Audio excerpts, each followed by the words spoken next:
السلام علیکم ورحمۃ اللہ وبرکاتہ۔ سورۃ آل عمران آیت نمبر 103۔ اعوذ باللہ السمیع العلیم من الشیطان الرجیم من حمزہ ونفخہ ونفثہ۔ واذکروا نعمت اللہ علیکم، اور تم پر جو اللہ کی نعمت ہے اس کو یاد کرو۔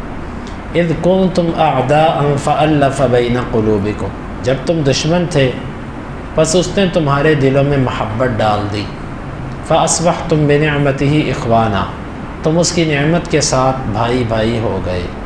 وکنتم علی شفا حفرۃ من النار، اور تم آگ کے گڑھے کے کنارے پر تھے۔ فانقذکم منہا، پس اس نے تم کو اس سے بچایا۔ کذالک یبین اللہ لکم آیاتہ، اللہ تعالیٰ اپنی آیات تمہارے لیے یوں ہی بیان کرتا ہے۔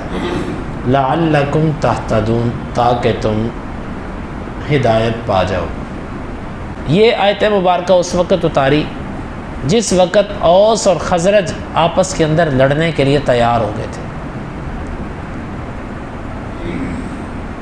یہ دو مواقع عام طور پر حدیث کی کتابوں میں بیان کیے جاتے ہیں۔ ایک موقع وہ تھا کہ جب نبی کریم صلی اللہ علیہ وسلم نے غزوہ حنین کے بعد غنیمتیں تقسیم کی، صحیح بخاری کے اندر بھی حدیث آپ نے پڑھی۔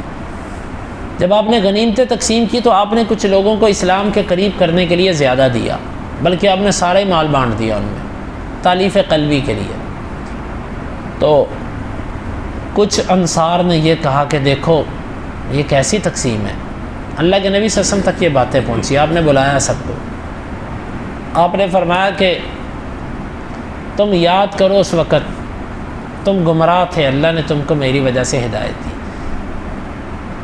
تم تنگ دست تھے، اللہ تعالیٰ نے تم کو میری وجہ سے مالدار کر دیا۔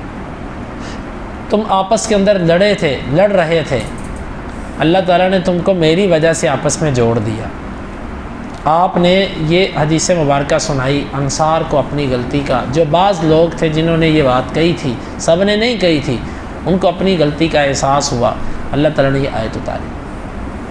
دوسرا موقع وہ بیان کیا جاتا ہے، اوس اور خزرج کے لوگ آپس میں بیٹھے شیر و شکر ہوئے تھے، اور یہ اوس اور خزرج وہ ہیں کہ اسلام کے آنے سے پہلے ان کی آپس کے اندر جنگیں ہوا کرتی تھیں، ایک دوسرے کو قتل کرنا، ایک دوسرے کو مارنا، چھوٹی چھوٹی باتوں پر، بلکہ بعض ادب اور تاریخ کی کتابوں میں لکھا ہے کبوتری کا انڈا ٹوٹنے پر 40 سال کی لڑائیاں۔ کیسے؟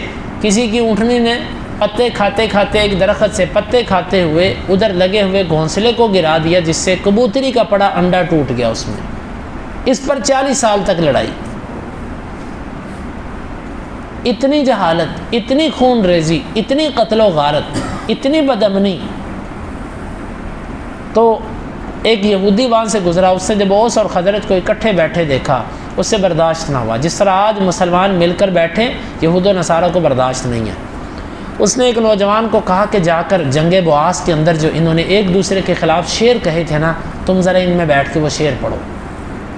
وہ شعر تھے ایک دوسرے کے خلاف، اپنی جرأت اور بہادری کے۔ اوس نے اپنی بہادری کے خزرج کے خلاف شعر کہے تھے، خزرج نے اوس کے خلاف شعر کہے تھے۔ اس نے جا کے چند اشعار پڑھے، دوسری طرف سے اس نے کہا ہم نے یہ شعر کہا تھا اس کے جواب میں، اس نے کہا ہم نے یہ کہا تھا اس کے جواب میں۔ لو جی اتنے میں بات گرم ہو گئی، بات بڑک اٹھی، ہر کوئی بھاگا، چلو پھر آ جاؤ دوبارہ دیکھ لیتے ہیں کون زیادہ بہادر ہے۔ ہر کوئی بھاگا اپنی تلوار لینے کے لیے۔ اللہ کے نبی صلی اللہ علیہ وسلم موجود تھے، آپ نے فرمایا کہ ابداع الجاہلیہ، کیا جاہلیت کی پکارتے ہو تم؟ آجو اوس، آجو خزرج، آپ نے قبائل کو بلانا، اپنی قوم، قبیلے اور خاندان کے لوگوں کو لڑائی کے لیے بلانا، اس کو جہالت قرار دیا کہ تم مسلمان ہو کے ایک دوسرے کے خلاف اپنی قوموں کو بلاتے ہو، اپنے قبیلوں کو بلاتے ہو کہ آؤ لڑو ایک دوسرے کے خلاف، میں تمہارے درمیان موجود ہوں۔ آپ صلی اللہ علیہ وسلم نے اس جنگ کو رکوا دیا۔ پھر اللہ تعالیٰ نے یہ آیت اتاری، وَاذْكُرُوا نِعْمَتَ اللَّهِ عَلَيْكُمْ، تم اللہ کی نعمت کو یاد کرو جس وقت تم دشمن تھے اسلام کے آنے سے پہلے، اللہ نے تمہارے دلوں میں الفت ڈال دی۔ واللہ دلوں میں محبت ڈالنا اللہ کے ہاتھ ہے۔ دوسرے مقام پہ اللہ نے فرمایا میرے نبی آپ سب کچھ بھی خرچ کر دو، آپ لوگوں کے دلوں کو جوڑ نہیں سکتے، یہ اللہ ہے جو دلوں کو جوڑ دیتا ہے۔ اور اس اللہ تعالیٰ نے تم کو، پھر تم آپس میں بھائی بھائی بن گئے، اسلام کی وجہ سے بھائی بنتا ہے۔ اگر کوئی اسلام والا نہیں ہے تو وہ ہمارا بھائی نہیں ہے۔ لہٰذا عیسائی ہماری برادری نہیں ہے۔ عیسائی برادری کہنا، ہندو برادری کہنا غلط ہے، ہمیں یہ برادری نہیں کہنی چاہیے۔ وَكُنْتُمْ عَلَى شَفَا حُفْرَةٍ مِّنَ النَّارِ فَأَنْقَذَكُم مِّنْهَا، تم بس جہنم کے کنارے تک پہنچ چکے تھے کفر اور شرک کی وجہ سے، اس نے تم کو وہاں سے بچایا، کھینچا پیچھے اسلام کی طرف۔ اللہ ایسے ہی تمہارے لیے اپنی آیات کو کھول کھول کے بیان کرتا ہے تاکہ تم ہدایت پا جاؤ۔ اس آیت مبارکہ میں ہمارے لیے سبق یہ ہے، اللہ کی رسی یعنی وحی کو مضبوطی سے تھام لو، دنیا تم کو جو بھی کہتی ہے کہنے دو۔